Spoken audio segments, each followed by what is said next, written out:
وصیت کے بارے میں خاص طور پر عرض کرنا چاہتا ہوں کہ ویسے تو وراثت میں بھی ہمارے ہاں بہت سی کوتاہیاں پائی جاتی ہیں، لیکن وصیت کا مسئلہ تو لگتا یہ ہے کہ بہت سے لوگوں کے ذہن سے بالکل محو ہی ہو گیا۔ اکثر لوگ تو وصیت کرتے نہیں ہیں۔ وصیت یا تو اس لیے نہیں کرتے کہ دلوں سے اہمیت نکل گئی وصیت کی، اور یا اس لیے وصیت نہیں کرتے کہ ابھی مرنا نہیں چاہتے، مرنے کا کوئی ارادہ کوئی پروگرام نہیں ہے، اور خیال یہ ہے کہ ابھی تو میری بہت زندگی پڑی ہے، دیکھا جائے گا، اگر کبھی بیمار ہو گیا یا موت کے آثار نظر آئے تو پھر وصیت کر جاؤں گا۔ حالانکہ جب موت کے آثار نظر آ جائیں یا موت اچانک کسی کو آ کر دبوچ لے تو اس وقت تو بات کرنے کا موقع بھی نہ ملے گا، چہ جائے کہ اس کا دماغ کام کر رہا ہو اور یہ وصیت کر جائے۔ ایک تیسری چیز جو میں نے محسوس کی، بہت سے لوگ یہ سمجھتے ہیں کہ وصیت کا مطلب تو یہ ہے کہ بس میں اب میں جانے والا ہوں، چنانچہ رشتہ دار اور بیوی بچے بھی وصیت کرنے کی اجازت نہیں دیتے۔ الحمدللہ، اللہ پاک کا لاکھ لاکھ شکر ہے، ایک اجمالی حد تک وصیت میں نے لکھی ہوئی ہے اور وہ ہر وقت میری جیب میں ہوتی ہے۔ میری جیب میں پرس ہے اور پرس میں نے وہ وصیت لکھ کر رکھی ہوئی ہے کئی سالوں سے۔ تو میں نے جب پہلے گھر والوں کو بتایا کہ میں نے وصیت لکھ دی ہے تو وہ بڑے پریشان ہو گئے۔ کیوں؟ وصیت لکھنے کی کیا ضرورت پیش آ گئی؟ یہ کیا کیا آپ نے؟ یعنی اس کا مطلب یہ جس نے وصیت کی ہے بس وہ کل ہم سے جدا ہو جائے گا، اور ابھی ہم جدائی کو پسند کرتے نہیں ہیں تو اس لیے وصیت کرتے نہیں ہیں۔ تو یہ تین چیزیں ہیں میں نے جہاں تک محسوس کیا۔ ایک یہ کہ وصیت کی اہمیت دلوں سے نکل گئی، اور دوسری بات یہ کہ مرنے کے لیے ہم تیار نہیں ہیں، بالخصوص جس کی صحت اچھی ہے اور ابھی وہ کسی خطرناک بیماری میں مبتلا نہیں ہے تو مرنے کا کوئی ارادہ نہیں ہے۔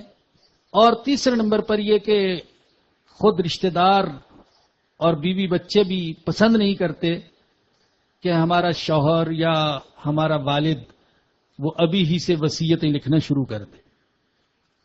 حالانکہ ہمارے آقا حضرت محمد الرسول اللہ صلی اللہ علیہ وسلم نے فرمایا، حضرت عبداللہ بن عمر رضی اللہ عنہما اس حدیث کے راوی ہیں کہ جس مسلمان کے پاس کوئی ایسی چیز ہو جس کے متعلق اسے وصیت کرنی چاہیے تو اس پر 2 راتیں بھی بغیر وصیت کے گزرنی نہیں چاہیے۔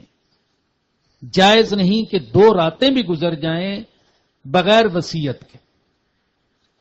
حضرت عبداللہ بن عمر رضی اللہ عنہما فرماتے ہیں کہ جب سے میں نے رسول اکرم صلی اللہ علیہ وسلم سے یہ فرمان سنا، اس کے بعد سے لے کر میں کبھی ایک رات بھی ایسی نہیں گزاری جبکہ میری وصیت میرے پاس لکھی ہوئی موجود نہ ہو۔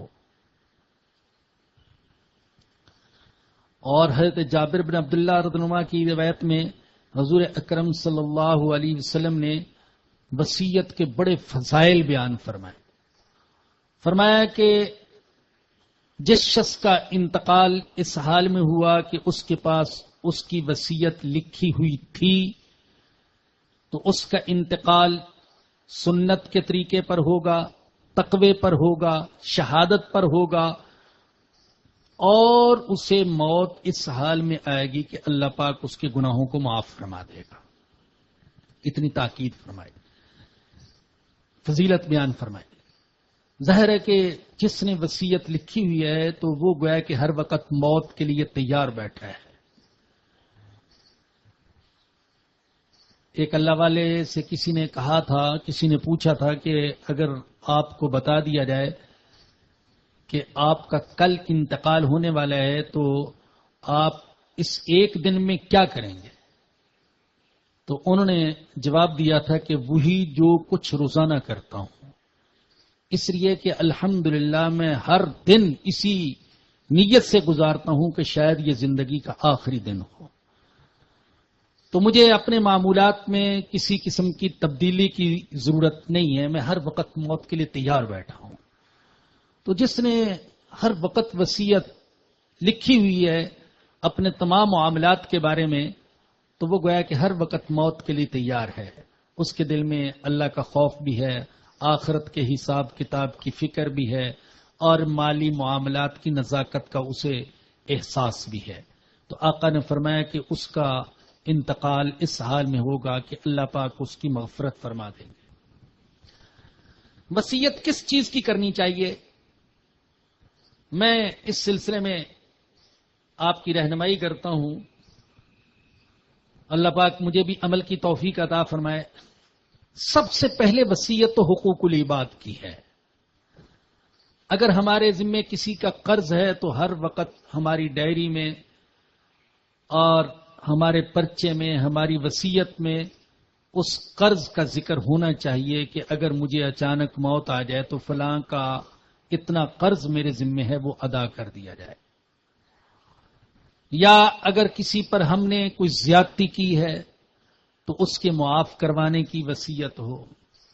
زندگی میں بے شمار مواقع انسان آتے ہیں کہ انسان سے اپنے قریبی عزیزوں کے ساتھ، تعلق والوں کے ساتھ بعض زیادتیاں ہو جاتی ہیں اور معافی مانگنے کی فرصت نہیں ملتی، یا جھجک ہوتی ہے، یا ایک خوف ہوتا ہے پتہ نہیں معاف کرے گا یا نہیں کرے گا، تو لکھ جائے، ہو سکتا ہے کہ مرنے کے بعد اس کا دل نرم ہو جائے اور وہ معاف کرنے کے لیے تیار ہو جائے۔ تو اگر کسی کے ساتھ کوئی زیادتی کی ہے تو اس کے معاف کروانے کی وصیت کر جائے۔ اگر کسی کا کوئی حق غصب کیا ہوا ہے، بھائیوں کا حق، بہنوں کا حق، عزیزوں کا حق، بیوی کا حق، یا بیوی کے ذمے شوہر کا حق، تو اس حق کی ادائیگی کے لیے وصیت کر جائے۔ تو سب سے پہلے جو وصیت کی جائے گی وہ تو حقوق العباد کے بارے میں ہے۔ دوسرے نمبر پر وصیت کی جائے گی حقوق اللہ کے حوالے سے۔ اگر اس نے کئی سالوں کی زکوٰۃ ادا نہیں کی یا کسی ایک سال کی زکوٰۃ ادا نہیں کی تو اس زکوٰۃ ادا کرنے کی وصیت کر جائے۔ بسا اوقات ہم زکوٰۃ نہیں دیتے یا زکوٰۃ ادا کرنے کی وصیت نہیں کرتے، ہماری اولاد کہیں غریب نہ ہو جائے، لیکن وہ اولاد ہماری چھوڑے ہوئے مال کو جب بدماشی میں، عیاشی میں، فحاشی میں، عریانیت میں، گناہوں میں، اللہ کے حکموں کو توڑنے میں صرف کرتی ہے تو یقیناً اس کا وبال ہمارے اوپر بھی پڑے گا۔ تو بجائے اس کے کہ ہم اولاد کے لیے اتنے حساس ہوں، سب سے پہلے حقوق اللہ کے لیے حساس ہونا ضروری ہے کہ میرے ذمے جو اللہ کے حقوق ہیں وہ ادا ہو جائیں۔ تو اگر کسی کے ذمے ایک سال کی یا چند سالوں کی زکوٰۃ ہے تو اس زکوٰۃ کے ادا کرنے کی وصیت کر جائے۔ اگر فرض ہونے کے باوجود کسی نے حج نہیں کیا تو حج بدل کی وصیت کر جائے۔ اگر ایک سال یا چند سال کے روزے اس کے ذمے تو روزوں کا فدیہ ادا کرنے کی وصیت کر جائے۔